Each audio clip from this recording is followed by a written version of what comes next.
सरकार की तरफ से जो परीक्षाएं आयोजित की जाती हैं, अब वो परीक्षाएं सुरक्षित होंगी, उनमें कोई नकल या उनके पेपर लीक होने की शायद चांस कम हो जाएंगे, क्योंकि केंद्र सरकार एक बिल लेकर आई है और उस बिल में क्या क्या प्रावधान लेकर आई है उसकी कुछ मुख्य बातें कि 10 साल तक की तो सजा हो सकती है और 1 करोड़ तक का जुर्माने जैसी बात की गई है। तो ये बिल क्या है जो केंद्र सरकार लेकर आई है और ऐसा क्या प्रावधान है इस बिल में कि उससे नकल माफिया और पेपर लीक कराने वाले जो माफिया हैं उन पर नकेल कस दी जाएगी। तो चलिए आज की वीडियो इसी बारे में है कि केंद्र सरकार हाल ही में कौन सा बिल लेकर आई है जिससे नकल माफियाओं की नाक में नकेल कस दी जाएगी, उसमें क्या क्या प्रावधान है, आज बस मैं वही आपको बताने वाली हूँ। चलिए फिर मेरे चैनल को सब्सक्राइब कीजिए और बेल आइकन को प्रेस कीजिए जिससे मेरी वीडियो की नोटिफिकेशन आपको समय समय पर मिलती रहे। चलिए बात करते हैं कि हाल ही में जो केंद्र सरकार बिल लेकर आई है वो क्या है। वैसे ये बात तो आने वाला समय ही बताएगा कि इस बिल से क्या क्या फर्क पड़ेगा, क्या सच में नकल माफियाओं की और पेपर लीक कराने वालों की नाक में नकेल कसेगी या वो इसका भी तोड़ निकाल सकते हैं। केंद्र सरकार द्वारा नए बिल के प्रावधान में कुछ बातें हैं जो आपको जाननी चाहिए।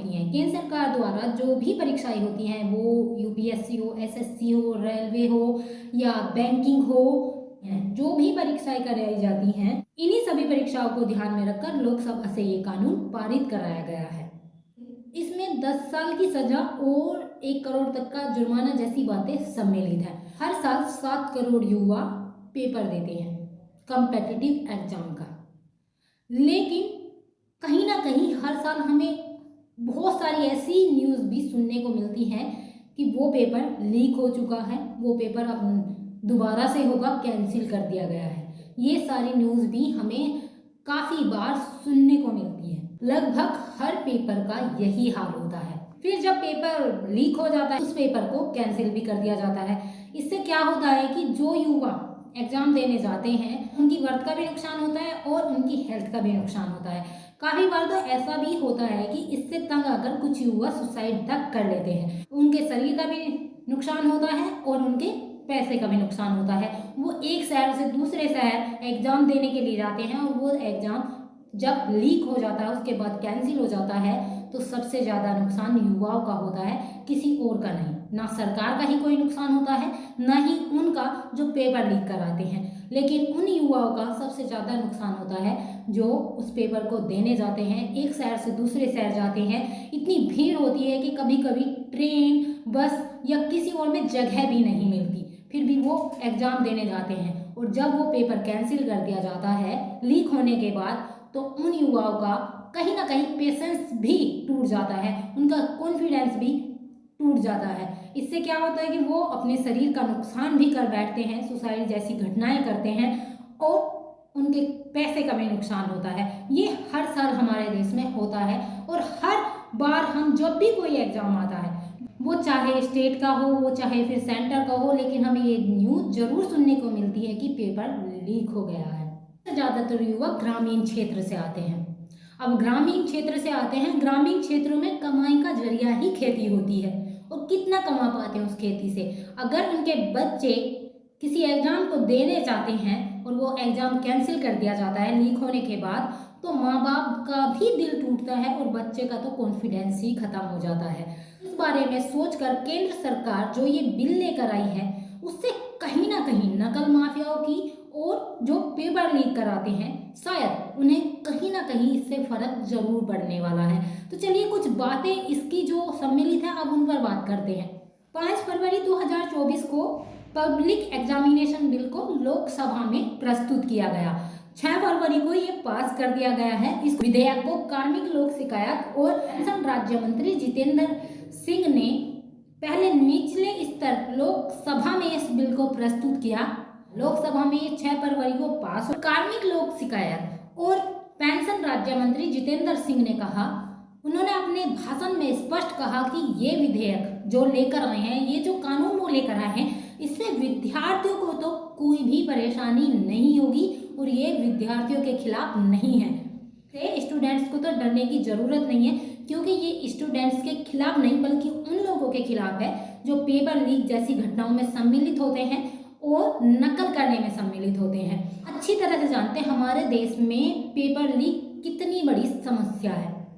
इसी से आप लगा सकते हैं कि पिछले 7 सालों में लगभग 70 पेपर लीक हो चुके हैं और जिसका असर 1.5 करोड़ छात्रों पर पड़ा है। अकेला राजस्थान एक ऐसा प्रदेश है जहां 2011 से 2022 तक 26 पेपर लीक हुए थे और उनमें से 14 पेपर को कैंसिल भी कर दिया गया था। तो इस बात से आप अंदाजा लगा सकते हैं कि हमारे देश में पेपर लीक एक कितनी बड़ी समस्या है और ये कितनी बड़ी समस्या उन युवाओं के लिए भी उत्पन्न करता है जो कम्पिटिटिव एग्जाम में हर साल बैठते हैं, फॉर्म डालते हैं और जब पेपर लीक हो जाता है, कैंसिल कर दिया जाता है, तो उनकी पैसे का भी नुकसान होता है और उनके शरीर का भी नुकसान होता है। तो नए विधेयक के अनुसार, मतलब नए कानून के अनुसार, UPSC, SSB, RRB, banking, NEET, JE और सीईटी जैसी परीक्षाएं अब होंगी।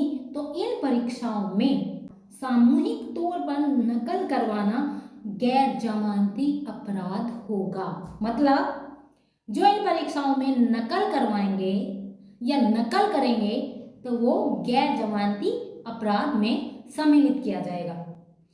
और अगर कोई नकल करता पकड़ा गया और उसे 3 साल की सजा और 10 लाख रुपए का जुर्माना भुगतान करना पड़ेगा।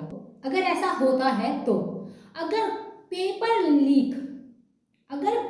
लीक में संगठित गिरोह का सम्मिलित होना पाया जाता है तो फिर 1 करोड़ का जुर्माना और 10 साल तक की सजा का प्रावधान इस बिल में, इस कानून में रखा गया है। मतलब अगर कोई पेपर लीक कराता है और उस संगठन गिरोह का पता चल जाता है, उसे पकड़ लिया जाता है, तो उसे 1 करोड़ का जुर्माना और 10 साल तक की सजा का प्रावधान इस कानून में है। और इसमें एक जांच समिति बनाने का भी प्रस्ताव रखा गया है। ये समिति एग्जाम प्रोसेस को और भी सुरक्षित बनाने के लिए सुझाव देगी। तो इस बिल की मुख्य बातें ये हैं कि अगर कोई पेपर माफिया पेपर लीक करवाता है तो उसके बारे में पता चल जाने पर उसे 10 साल की सजा भी होगी और उस पर 1 करोड़ रुपए का जुर्माना भी लगाया जाएगा। मतलब उसे 1 करोड़ रुपए भी देने हैं और 10 साल की सजा भी काटनी पड़ेगी। तो ये भारतीय सरकार का बेहद सराहनीय कदम है। इससे लाखों करोड़ों जो छात्र हर साल कम्पिटिटिव एग्जाम की तैयारी करते हैं और जब पेपर कैंसिल होने की बात सुनते हैं तो उनका कॉन्फिडेंस लो हो जाता है, कॉन्फिडेंस ही खत्म हो जाता है।